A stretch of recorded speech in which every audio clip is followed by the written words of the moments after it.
மக்களே வணக்கம். என்ன பண்ணிக்கிட்டு இருக்காங்க அப்படின்னா மிளகா கண்டை எல்லாத்தையுமே எடுத்து அதை வயலுக்கு கொண்டு போகிறதுக்காக ரெடி பண்ணிகிட்டு இருக்காங்க. ஸோ வீடியோக்குள்ளே ஃபுல்லாக பார்க்கலாம் வாங்க. அண்ணா என்ன பண்ணுறீங்க? மிளகா கண்டை பிடிங்கி அலசி நாத்து நட போறோம். அலசி நாற்று நட்டுக்கிறீங்க. என்ன நாத்து ஊண்டணும். நாற்று ஊன்றதுக்காக அதை புடுங்கின நாற்றை க்ளீன் பண்ணிட்டு இருக்கீங்க. க்ளீன் பண்ணாதான் உங்களுக்கு வந்து ஊண்டலாம்.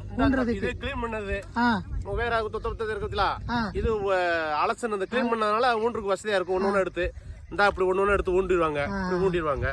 இது இப்படி சேரோட மொத்தையா இருந்துச்சுன்னா ஊண்ட முடியாது. ஊண்டுக்கு வசதி கிடையாது. பிச்சு ஊண்டுனா அது பிஞ்சிரும். இது நல்ல வசதியா இருக்கும்.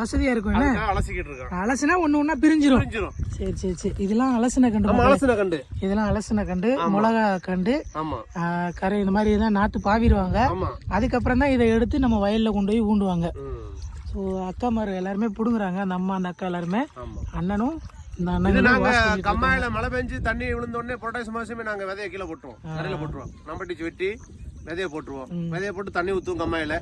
அப்ப நாத்து கொஞ்சம் பெருசா வந்தோடனே அந்த டைம் வந்தோடனே நாங்க பண்ணி ஊண்டிடுவோம். சரி அண்ணா எப்படி வாஷ் பண்றது பத்திங்களா?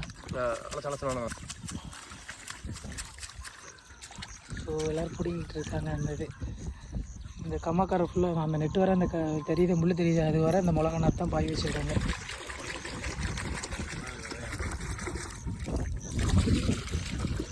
அப்படியே கொண்டு போய் அது வந்து நாற்று இதில் நடுறது, மிளகா கொலை நடுறது கொண்டு போயிட்டு இருக்காங்க. அந்த பக்கெட் ஃபுல்லாக மிளகா நாற்று. என்ன